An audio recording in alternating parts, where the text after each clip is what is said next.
किसान भाइयों, बारिश का मौसम छोड़कर जो बारिश गिरती है उसको हम क्या कहते हैं? बेमौसमी बारिश। चाहे वो ठंड में गिरे या फिर गर्मी के मौसम में गिरे, तो इसको बेमौसमी बारिश के साथ एक डरावनी बारिश भी कहा जा सकता है, क्योंकि ये अचानक से हमारी फसलों के ऊपर होती है और ऊपर से हम इसके लिए प्रिपेयर भी नहीं रहते, मतलब प्रिवेंटिव में हमने इसके ऊपर काम भी नहीं किया होता है।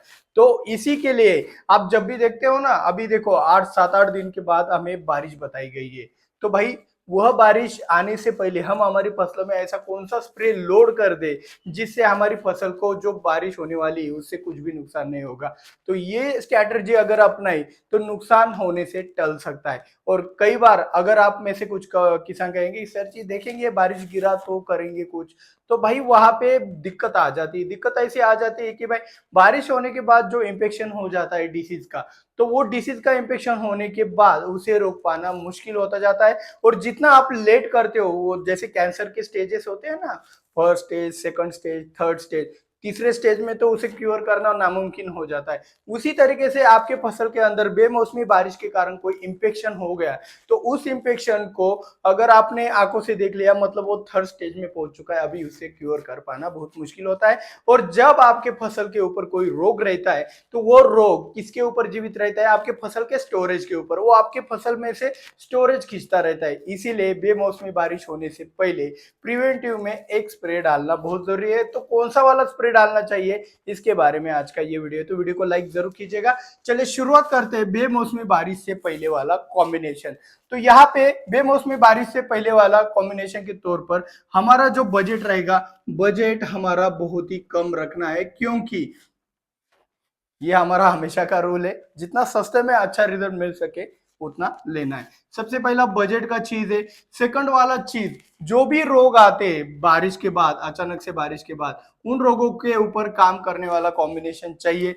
साथ ही साथ अगर भाई रोग आने वाले हैं, तो इन रोगों के ऊपर काम करने वाले हैं, तो साथ ही साथ इसके अंदर हम एनपीके भी डाल देते हैं, जिससे हमारा फायदा होगा। और साथ ही साथ इसके साथ हम जो भी कीटक होंगे हमारे खेत के अंदर, उसके लिए भी प्रिवेंटिव के तौर पर कोई ना कोई कीटनाशक डाल देते हैं।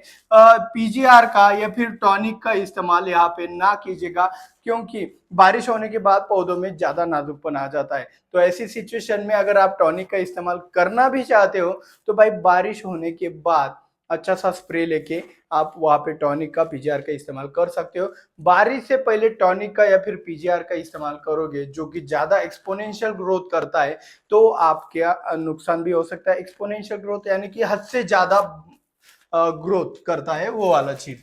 तो ठीक है, बेमौसमी बारिश से पहले वाला कॉम्बिनेशन कौन सा डालना चाहिए, ये हम तैयार कर लेते। तो सबसे पहले सबसे कम बजट में, जो कि आपके सभी प्रकार के फसलों के लिए चल जाएगा, ऐसा वाला कॉम्बिनेशन बनाते हैं, जो कि फ्लावरिंग स्टेज में नहीं चलने वाला है। ठीक है, तो फ्लावरिंग स्टेज के लिए भी अल्टरनेटिव में बताऊंगा, लेकिन उसके लिए आपको वीडियो अंत तक ध्यान से देखना होगा।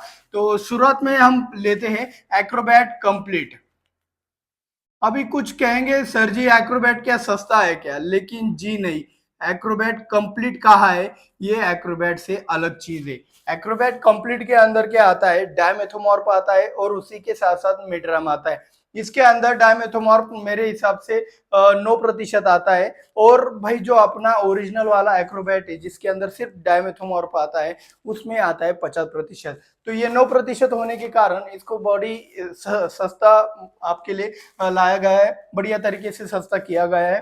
तो जिससे एक्रोबैट कंप्लीट आपको सस्ता भी मिलता है, और साथ ही साथ प्रोटेक्शन भी अव्वल दर्जे का दे देता है। तो इसीलिए हम एक्रोबैट कंप्लीट का इसमें इस्तेमाल करने वाले हैं। एक्रोबैट कंप्लीट के साथ साथ रोगों के लिए हम कौन सा इस्तेमाल करने वाले हैं?